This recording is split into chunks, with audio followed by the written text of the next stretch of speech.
الحمد لله نحمده ونستعينه ونستغفره ونؤمن به ونتوكل عليه ونعوذ بالله من شرور أنفسنا ومن سيئات أعمالنا من يهده الله فلا مضل له ومن يضلله فلا هادي له وأشهد أن لا إله إلا الله وحده لا شريك له ونشهد أن سيدنا وشفيعنا ومولانا محمدا عبده ورسوله صلى الله تعالى عليه وعلى آله وأصحابه وبارك وسلم تسليما كثيرا كثيرا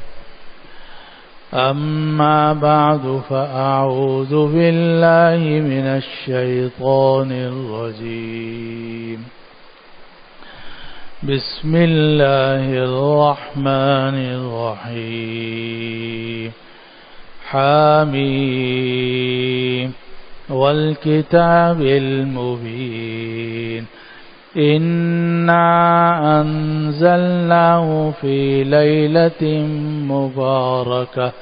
إنا كنا منذرين فيها يفرق كل أمر حكيم أمرا من عندنا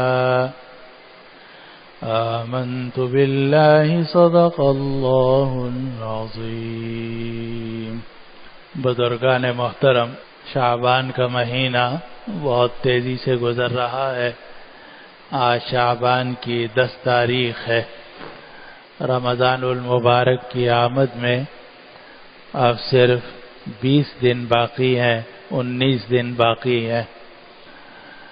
اور ہم سب کی یہ شرعی ذمہ داری ہے کہ ہم آنے والے رمضان کی تیاری کریں. اور رمضان المبارک کی تیاری کا مطلب یہ ہے کہ جو کام رمضان سے پہلے نمٹانے ممکن ہیں انہیں نمٹانے کی پوری کوشش کی جائے، اور رمضان المبارک میں اس بات کی کوشش کی جائے کہ یہ مہینہ عبادت کا ہو، روزوں کا ہو، تلاوت کا ہو، تراویح کا ہو اور ذکر اللہ کا ہو. اللہ سبحانہ و تعالی نے 11 مہینے کھلے رکھے ہیں اور اس میں کھانے پینے کی کوئی پابندی نہیں ہے، لیکن ایک مہینہ رمضان المبارک کا اللہ تعالی نے ایسا رکھا ہے کہ ہر وہ مسلمان جو عاقل ہو، بالغ ہو اور روزہ رکھنے کی استطاعت رکھتا ہو اس پر روزہ رکھنا فرض ہے. ایک حدیث میں نبی کریم صلی اللہ علیہ وسلم کا ارشاد ہے کہ بنی الاسلام علی 5 کہ اسلام کی بنیاد رکھی گئی ہے 5 چیزوں پر. لا الہ الا اللہ محمد الرسول اللہ، یہ پہلی چیز ہے. دوسری چیز ہے نماز قائم کرنا.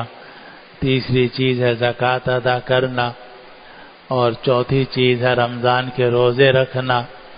اور 5ویں چیز ہے بیت اللہ کا حج کرنا. تو یہ 5 چیزیں ہیں جن پر اسلام کی بنیاد رکھی گئی ہے، اور اسی لیے ان 5 چیزوں کو ارکان اسلام کہا جاتا ہے کہ یہ اسلام کے بنیادی ستون ہے. اگر آپ اسلام کی، ایمان کی عمارت تعمیر کرنا چاہتے ہیں تو جتنی چاہے اوپر لے جا سکتے ہیں، لیکن شرط یہ ہے کہ بنیادی طور پر یہ 5 ستون آپ کے مکمل ہوں اور مضبوط ہوں. یہ 5 ستون جتنے مضبوط ہوں گے اور جتنے مکمل ہوں گے اتنا ہی ایمان کی، اسلام کی، نیکی کی، تقوی کی تبلیغ کی، جہاد کی، تعلیم و تصنیف کی اور ذکر اللہ، تلاوت قرآن کی عمارت جتنی آپ بلند کرنا چاہو کر سکتے ہو، لیکن اگر یہ 5 ستون ہی اپنی جگہ سے ہلے ہوئے ہیں کہ ایمان ہی صحیح نہیں ہے، یا نمازیں پوری نہیں ہیں، یا روزے پورے نہیں ہیں، یا آدمی زکوٰۃ ادا نہیں کرتا، یا بیت اللہ کا حج اس کے ذمے فرض ہو چکا ہے لیکن ٹال رہا ہے اور حج فرض ادا کرنے کی کوشش نہیں کر رہا، تو اس کا مطلب یہ ہے کہ اسلام کے جو بنیادی ستون ہیں وہی نامکمل ہیں۔ ابھی تو ستون ہی کھڑے نہیں ہوئے، ستون کھڑے ہوں گے پھر اس کے اوپر آپ ایمان کی، نیکی کی، تقوی کی اور ولی اللہ ہونے کی عمارت تعمیر کر سکتے ہیں۔ اگر آپ ولی اللہ بننا چاہتے ہیں، مستجاب الدعوات بننا چاہتے ہیں، مقبول بارگاہ خداوندی بننا چاہتے ہیں کہ اللہ تعالیٰ کے ہاں میرے مقبول ہوں، نبی کریم صلی اللہ علیہ وسلم کا محبوب ہوں اور آپ کی شفاعت مجھے نصیب ہو، میری دعائیں قبول ہوں اور میں اللہ کے مقرب بندوں میں شامل ہو جاؤں، تو باقی ساری باتیں بعد میں ہوں گی۔ پہلے آپ کو یہ نماز کے جو 5 بنیادی ارکان ہیں یہ پورے کرنے ہوں گے کہ ایمان مکمل ہو، نمازیں مکمل ہوں، زکوٰۃ پابندی سے ہر سال آپ ادا کر رہے ہوں اگر آپ پر زکوٰۃ فرض ہے، اور ہر سال آپ رمضان المبارک کے روزے رکھ رہے ہوں اور جو روزے قضا ہوئے تھے ان کو آپ نے ادا کر دیا ہو، اور بیت اللہ کا حج اگر فرض ہو چکا ہے تو وہ ادا کریں۔ تو ہر آدمی کی یہ ذمہ داری ہے کہ وہ ان چیزوں کا جائزہ لے۔ الحمدللہ جب ہم مسجد میں آ گئے تو ہم سبھی مومن ہیں، لا الہ الا اللہ پر بھی ایمان رکھتے ہیں اور محمد الرسول اللہ صلی اللہ علیہ وسلم پر بھی ایمان رکھتے ہیں، ہم سب مسلمان ہیں، بھائی بھائی ہیں۔ ایمان تو ہو گیا، لیکن اب آگے چاروں چیزوں کا جائزہ لینا چاہیے کہ نمازیں ہماری پوری ہیں یا نہیں ہیں۔ اگر نمازیں 5 وقت کی پوری نہیں ہو رہی، اس کا مطلب یہ ہے کہ نماز کا کہ ایمان اور اسلام کا جو بنیادی ستون ہے وہ مکمل نہیں ہے اور کمزور ہے بہت زیادہ۔ ایک حدیث میں نبی کریم صلی اللہ علیہ وسلم نے فرمایا الصلاۃ عماد الدین، نماز دین کا ستون ہے۔ اور علماء نے لکھا کہ جب خیمہ کھڑا کیا جاتا ہے تو خیمے کے چاروں طرف چھوٹی چھوٹی بلیاں لگائی جاتی ہیں، لیکن بیچ میں ایک بڑی بلی لگائی جاتی ہے اور وہ اس پر پوری عمارت قائم ہوتی، پورا خیمہ قائم ہوتا ہے۔ تو نماز جو ہے یہ دین کا ستون ہے اور آدمی کی، ہر عاقل بالغ مسلمان کی ذمہ داری ہے کہ وہ 5 نمازیں پوری کرے، اور اگر اس سے کوتاہی ہوئی ہے اور نمازیں اس کے ذمہ قضا باقی ہیں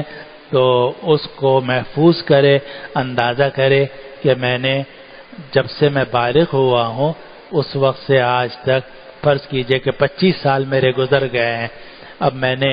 کتنی نمازیں پڑھی ہوں گی، اندازہ کر لیا کہ شاید میں نے 15 سال کی نمازیں تو پڑھی ہوں گی، اب باقی رہ گئیں 10 سال کی نمازیں، تو ان 10 سالوں کی نمازوں کا قضا کرنا یہ آپ کی اور میری شرعی ذمہ داری ہے۔ اور الحمدللہ میں ایسے لوگوں کو جانتا ہوں بہت قریب سے کہ جنہوں نے سالہ سال کی نمازیں پوری کی، سالہ سال کے روزے پورے کیے،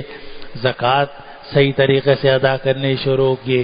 تو اگر آدمی ہمت کرتا ہے تو یہ سارے کام آسان ہو جاتے ہیں۔ نبی کریم صلی اللہ علیہ وسلم نے ایک حدیث قدسی ذکر کی ہے کہ اللہ سبحانہ و تعالی فرماتے ہیں کہ جب بندہ میری طرف 1 بالش بڑھتا ہے میں اس کی طرف 1 ہاتھ بڑھتا ہوں، اور جب بندہ میری طرف 1 ہاتھ بڑھتا ہے میں اس کی طرف 2 ہاتھ بڑھتا ہوں،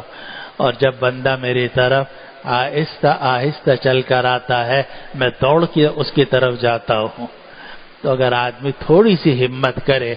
اور اپنے ذمے جو فرائض اور واجبات ہیں وہ ادا کرنے کی کوشش کرے. اللہ تعالیٰ کی غیر معمولی مدد ہوتی ہے، کیونکہ اللہ تعالیٰ آگے بڑھ کے گود میں لے لیتے ہیں. کیونکہ حدیث میں فرما دیا کہ جب بندہ میری طرف چلتا ہے آہستہ آہستہ، میں دوڑ کے اس کی طرف جاتا ہوں. تو اللہ سبحانہ و تعالیٰ تو ایسے رحیم و کریم ہے کہ وہ ہماری کوشش کا انتظار کیا جاتا ہے. اور یہ بھی میں آپ کو بتا دوں کہ ہم صرف کوشش کے مکلف ہیں، نتیجے کے مکلف نہیں ہیں. یہ ہمیشہ بات ذہن میں رکھنی چاہیے، اور اگر یہ بات ذہن میں نہیں ہوگی تو آپ پریشان رہیں گے ساری عمر. ہم کوشش کے مکلف ہیں، نتیجے کے مکلف نہیں ہیں. ایک آدمی نے سچی توبہ کر لی، نمازوں کی قضا کرنی شروع کر دی، روزوں کی قضا کرنی شروع کر دی، زکوٰۃ صحیح طریقے سے ادا کرنی شروع کر دی، لیکن کچھ ہی عرصے بعد نہ نمازیں پوری ہوئی تھیں نہ روزے پورے ہوئے تھے، اس کا انتقال ہو گیا. تو اللہ تعالیٰ کی رحمت سے قوی امید ہے کہ اس کی مغفرت ہو جائے گی، اس لیے کہ اس نے کام شروع کر دیا تھا. ایک قرآن مجید کی آیت ہے، اور ظاہر قرآن مجید سے بڑھ کے تو کوئی بات ہی نہیں ہے، ساری باتیں بعد میں، قرآن سب سے پہلے. قرآن مجید میں ہے وَمَن يَخْرُجْ مِن بَيْتِهِ مُهَاجِرًا إِلَى اللَّهِ وَرَسُولِهِ، کہ جو آدمی اپنے گھر سے نکلے گا اس حالت میں کہ وہ ہجرت کر رہا تھا اللہ کی طرف اور اس کے رسول کی طرف، ثُمَّ يُدْرِكْهُ الْمَوْتُ، اور پھر موت نے اس کو پکڑ لیا، فقد وقع اجرہ علی اللہ، تو اس کا اجر اللہ کے اوپر پکا ہو گیا. ایک آدمی تھا، ایک علاقے میں رہتا تھا، وہاں اس کے لیے نماز، روزہ اور حقوق اللہ، حقوق العباد ادا کرنے مشکل ہو رہے تھے، گناہوں سے بچنا مشکل ہو رہا تھا. اس نے سوچا کہ بھائی میں اس جگہ سے ہجرت کرتا ہوں. اب گھر سے نکلا، ابھی شہر سے نکلا ہی تھا کہ ایکسیڈنٹ ہو گیا یا موت کا وقت آ گیا، ہارٹ اٹیک ہو گیا اور اللہ کے پاس پہنچ گیا. قرآن یہ کہتا ہے، قرآن یہ کہتا ہے کہ من یخرج من بیتہ مہاجرا الی اللہ ورسولہ، جو آدمی اپنے گھر سے نکلے اس حالت میں کہ اس نے ہجرت کی ہو اللہ کی طرف، اس کے رسول کی طرف، ثم یدرکہ الموت، اور پھر موت نے پکڑ لیا اس کو، فقد وقع اجرہ علی اللہ، اللہ پر اس کا اجر پکا ہو گیا. وقع واقع ہو گیا، پکا ہو گیا، پورا ثواب اس کو ملے گا. ایک آدمی نے حفظ شروع کیا اور جناب حفظ نامکمل رہا. حدیث میں آتا ہے کہ قبر کے اندر اس کا حفظ مکمل کرا دیا جائے گا. ہمارے بزرگ تھے اور میرے شیخ، میرے مرشد، جن کا مجھ پر بہت احسان ہے، حضرت حاجی محمد شریف صاحب رحمۃ اللہ علیہ ملتان میں رہتے تھے. میں بہت گیا ہوں ملتان میں، جب لاہور رہتا تھا تو ملتان بہت گیا ہوں میں ان کی خدمت میں. وہ فرماتے تھے کہ میں تہجد میں اٹھتا ہوں، اور وہ اٹھ جاتے تھے 2:30 بجے کے قریب، اس لیے کہ وہاں گرمیوں میں وقت ہی تھوڑا ہوتا ہے اور صبح صادق جلدی ہو جاتی ہے، تو وہ 2:30 پونے 3 بجے اٹھ جاتے تھے. فرماتے تھے کہ میں پورے دن میں چائے نہیں پیتا، لیکن اس وقت میں مجھے کچھ چستی کے لیے اور پیٹ کے لیے چائے پینی پڑتی ہے، تو میں چائے خود بناتا ہوں. گھر والوں سے نہیں بنواتے تھے، بوڑھے آدمی تھے، 80 سال کی عمر تھی، تو خود اٹھتے تھے، چائے پیتے تھے، اور فرماتے تھے کہ اس میں پھر وضو کرتا ہوں، اور فرمایا کہ اس میں آدھا پون گھنٹہ میرا خرچ ہو جاتا ہے، لیکن فرمایا کہ الحمدللہ مجھے ذرا سے بھی تکدر یا ناگواری نہیں ہوتی، کیونکہ میں اٹھ گیا ہوں. اب جو کچھ میں کر رہا ہوں وہ کس کے لیے کر رہا ہوں؟ تہجد کے لیے کر رہا ہوں، اللہ سبحانہ و تعالی کی رضا کے لیے کر رہا ہوں. اب اگر آدمی تہجد میں اٹھ گیا، بہت ہی طبیعت کا سلمند ہے، اب مشکل سے اٹھا، پھر جناب نماز پڑھنے کا ارادہ کیا، وضو کرنا چاہا، تو جناب اب بیت الخلا جانے کی ضرورت پڑ گئی، وہاں چلا گیا، وہاں بہت دیر لگ گئی، باہر نکلا، پھر پانی کا کوئی مسئلہ کھڑا ہو گیا، پانی لے کر آیا، پھر وضو شروع کیا، اب دیکھا تو صرف 2-4 منٹ باقی ہیں تہجد کے اندر۔ آپ سمجھ رہے ہیں کہ صرف 2-4 منٹ کا ثواب اس کو ملے گا، بالکل غلط ہے۔ جس وقت سے وہ اٹھا ہے اور جس وقت سے وہ اس کوشش میں لگا ہوا ہے کہ مجھے تہجد کی نماز مل جائے، وہ سارا کا سارا وقت اس کے لیے عبادت ہے۔ اللہ تعالیٰ کے ہاں نتیجہ نہیں دیکھا جاتا، اللہ تعالیٰ کے ہاں کوشش دیکھی جاتی ہے، اور یہ بات ہمیشہ یاد رکھنی چاہیے اور کبھی نتیجے پر نظر نہیں کرنی چاہیے۔ تبلیغ ہو، جہاد ہو، تعلیم ہو، تصنیف ہو، تالیف ہو، بیوی بچوں کو دین سکھانا ہو، طالب علموں کو دین سکھانا ہو اور دین کی بات کرنی ہو، اس کی کوئی پرواہ مت کرو کہ نتیجہ کیا نکل رہا ہے۔ ہم نتیجے کے مکلف ہیں ہی نہیں، ہم نتیجے کے مکلف نہیں ہیں، ہم نتیجے کے ذمہ دار نہیں ہیں، ہم اپنی کوشش کے ذمہ دار ہیں۔ جو آدمی کوشش کرتا رہے اللہ تعالیٰ کے ہاں قبول ہی قبول ہے۔ سیدنا نوح علیہ السلام کی مثال ہمارے سامنے ہے کہ سیدنا نوح علیہ السلام جو ہے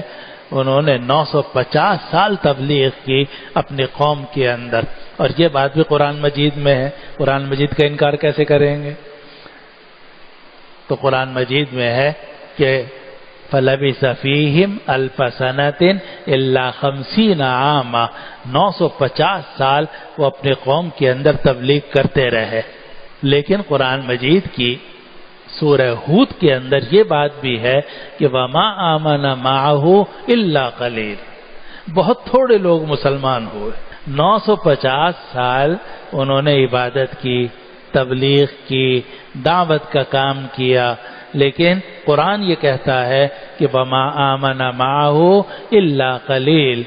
کہ بہت تھوڑے لوگ ہی مومن ہوئے ہیں۔ اب سوال یہ ہے کہ نوح علیہ السلام کی 950 سال کی جو دعوت تھی، تبلیغ تھی، محنت تھی، کیا وہ ضائع ہو گئی؟ نعوذ باللہ من ذالک، نعوذ باللہ من ذالک، کیسے ہو سکتا ہے؟ ہم نتیجے کے مکلف نہیں ہیں، ہم نتیجے کے مکلف نہیں ہیں، ہم دعوت کے اور تبلیغ کے مکلف ہیں۔ اور اسی لیے سورہ بنی اسرائیل کے اندر یعنی سورۃ الاسراء میں اللہ سبحانہ و تعالی نے حضرت نوح علیہ السلام کی تعریف فرمائی۔ دیکھیے ایک آدمی 950 سال کام کرے اور نتیجہ تھوڑا نکلے، تو اب اس کا امکان ہے کہ اس کی طبیعت میں ناشکری پیدا ہو جائے، لو جی اتنی محنت کی نتیجہ کچھ نہیں نکلا۔ یہ وہ جملہ ہے جو ہم اکثر بولتے ہیں، لو جی اتنی محنت کی نتیجہ کچھ نہیں نکلا، اور یہی بنیادی غلطی ہے۔ آپ یہ سمجھ رہے ہیں کہ آپ نتیجے کے مکلف ہیں، حالانکہ انسان نتیجے کا مکلف نہیں ہے، انسان کوشش کا مکلف ہے۔ چنانچہ اللہ سبحانہ و تعالی نے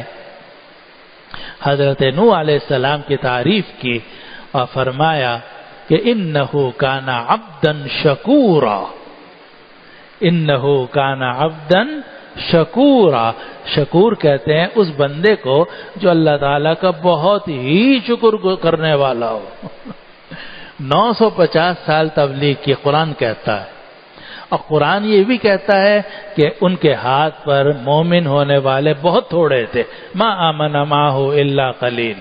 اور قرآن یہ بھی کہتا ہے انہو کان عبدا شکورا، وہ بڑے شکر گزار بندے تھے، کبھی جھنجھلائے نہیں، کبھی نا امید نہیں ہوئے، کبھی اپنے آپ کو کوئی ملامت نہیں کی، نہ یہ سوچا کہ نا امید نہیں، میرا کام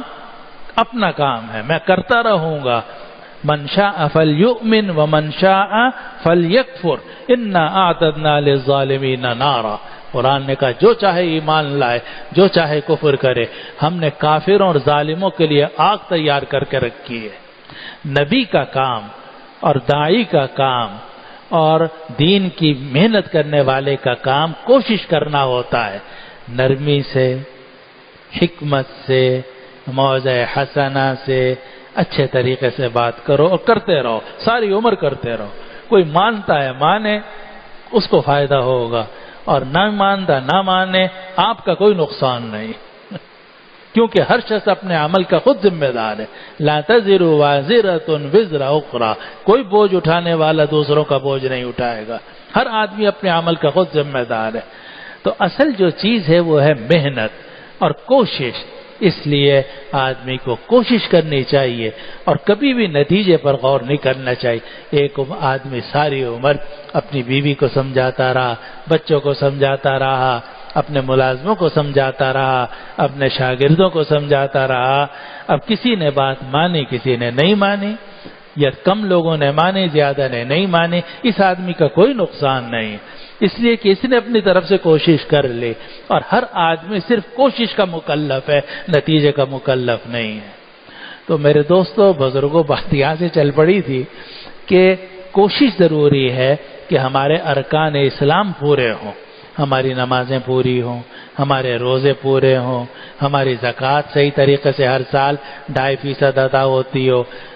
اور زندگی میں کم از کم ایک مرتبہ حج فرض اگر ہمارے اوپر فرض ہو گیا ہم اس کو ادا کر دیں۔ کوشش کا مکلف ہے۔ اگر بدنہ 20 سال کی نمازیں آپ کے ذمے ہیں، 40 سال کی نمازیں آپ کے ذمے ہیں، کوئی گھبرانے کی، کوئی پریشان ہونے کی ضرورت نہیں، ہم کوشش کے مکلف ہیں، نتیجے کے مکلف نہیں ہیں۔ آج ہی توبہ کر کے شروع کر دیں کام، اللہ تعالیٰ کی طرف سے رحمت کے دروازے کھل جائیں گے۔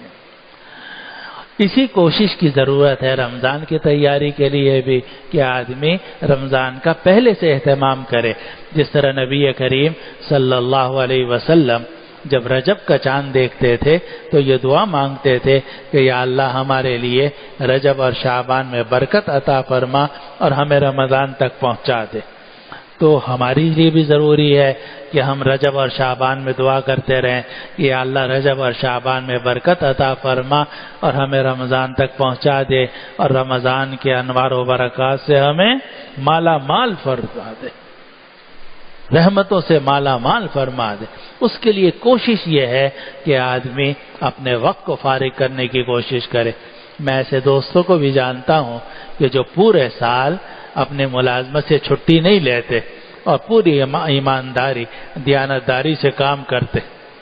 لیکن جب رمضان المبارک کا وقت آتا ہے تو وہ کہتے ہیں کہ بھئی میری جتنی چھٹیاں ہیں وہ دے دو، میں آرام سے روزے رکھوں گا، سوؤں گا، عبادت کروں گا، اور یہ رمضان کا مہینہ اللہ تعالیٰ کی عبادت کے لیے ہے اور تلاوت کے لیے، باقی 11 مہینے ہم تجارت بھی کریں اور دوسرے کام بھی کریں، سب ٹھیک ہے، لیکن یہ مہینہ خاص کرنا چاہیے روزے رکھنے کے لیے اور عبادت کرنے کے لیے۔ اور ہمارے ہاں یہ مصیبت کھڑی ہو گئی ہے عید کی تیاری کی، اس عید کی تیاری میں یہ مصیبت کھڑی ہوتی ہے کہ عشرہ اخیرہ میں بازاروں میں رش ہوتا ہے، دکاندار بھی بہت مصروف ہو جاتے ہیں، ان کی بھی چاندی ہوتی ہے بلکہ سونا ہو جاتا ہے، خراب چیزیں مہنگے داموں بیچ کر اپنا خوب سونا بناتے ہیں، لیکن وہ ساری راتیں تجارت میں ضائع ہو جاتی ہیں، حالانکہ عشرہ اخیرہ یہ عبادت کا خاص عشرہ ہے، اس میں عبادت کا اہتمام کرنا چاہیے۔ اور اللہ تعالیٰ نے رمضان سے پہلے یہ شب برات کے روزہ رکھا ہے۔ آپ نے دیکھا ہے کہ آپ جو بھی نماز پڑھنے آتے ہیں تو آپ فرض نماز تو 2 ہی ہوتی ہے، مثلا آج اب جمعے کی فرض نماز صرف 2 ہے، لیکن آپ پہلے سنتیں پڑھتے ہیں، بعد میں سنتیں نفلیں پڑھتے ہیں، فجر میں بھی ایسا ہی ہے، ظہر میں بھی 4 فرض ہیں لیکن سنتیں نفلیں۔ بالکل اسی طریقے سے رمضان کے فرض روزوں سے پہلے شعبان کے اندر نفلی روزہ رکھنا مستحب ہے، اور نبی کریم صلی اللہ علیہ وسلم کے بارے میں آتا ہے کہ آپ تمام مہینوں میں یعنی 11 مہینوں میں سب سے زیادہ آپ نفلی روزے رکھا کرتے تھے شعبان کے مہینے میں، لیکن قربان جائیے نبی کریم صلی اللہ علیہ وسلم کے کہ نبی کریم صلی اللہ علیہ وسلم نے ہمیں تاکید کی کہ اذا انتصف شعبان فلا تصوموا، جب شعبان آدھا ہو جائے 15 ہو جائے پھر روزہ مت رکھنا، یعنی تمہیں اجازت ہے نفلی روزے رکھنے کی یا قضا روزے رکھنے کی، لیکن 15 شعبان تک، لیکن 15 شعبان کے بعد نفلی روزہ نہ رکھنا، کیونکہ آگے فرض روزے آ رہے ہیں۔ نفلوں میں اتنا مشغول ہو جانا کہ فرض روزے ہی خراب ہو جائیں، یہ تو بالکل عقل کے خلاف ہے۔ آپ دیکھیے اگر ظہر کی نماز کھڑی ہوئی ہے اور امام نے اللہ اکبر کہہ دیا ہے، اب جب آپ مسجد میں داخل ہوئے تو آپ سنتیں پڑھیں گے فرض پڑھیں گے؟ آپ فرضوں کی طرف جائیں گے، سنتیں بعد میں دیکھیں گے۔ بالکل اسی طریقے سے نبی کریم صلی اللہ علیہ وسلم نے ہمیں تعلیم کی ہے کہ 15 شعبان کے بعد نفلی روزہ نہ رکھا جائے، البتہ 15 شعبان کی جو رات ہے اسے شب برات کہا جاتا ہے، لیلۃ البراء، عربی میں اگر ہم پڑھیں گے لیلۃ البراء، براءت کی رات یعنی مغفرت کی رات، آدمی سب گناہوں سے بری ہو جاتا ہے اگر عبادت کرے، توبہ کرے، اور اردو میں اسے ہم کہتے ہیں شب برات۔ اور یہ بھی سمجھیے کہ ایک ہے لیلۃ القدر، ایک ہے شب برات، دونوں میں بڑا فرق ہے۔ لیلۃ القدر یہ عشر اخیرہ میں ہوتی ہے، رمضان المبارک کے عشر اخیرہ میں، تاخراتوں میں ہوتی ہے، 21 میں، 23 میں، 25 میں، یا 27 یا 29 میں، اور اس کا ذکر قرآن مجید میں ہے، اور اس کے بارے میں قرآن مجید میں ہے لیلۃ القدر خیر من الف شہر، کہ لیلۃ القدر 1000 مہینوں سے بہتر ہے۔ لیکن شب برات یہ لیلۃ القدر نہیں ہے، اور شب برات کا ذکر قرآن مجید میں بھی نہیں ہے،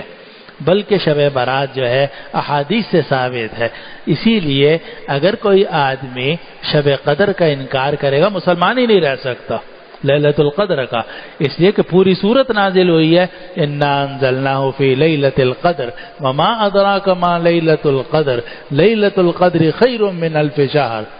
لیکن شب برات جو ہے وہ قرآن سے ثابت نہیں ہے، نہ احادیث صحیحہ سے ثابت ہے، البتہ مختلف احادیث سے جو ذرا کم درجے کی ہیں ان سے ثابت ہے، لیکن 12-15 روایتیں ہیں جن سے معلوم ہوتا ہے کہ یہ جو شب برات ہے اس میں رات کو عبادت کرنی چاہیے اور دن میں روزہ رکھنا چاہیے۔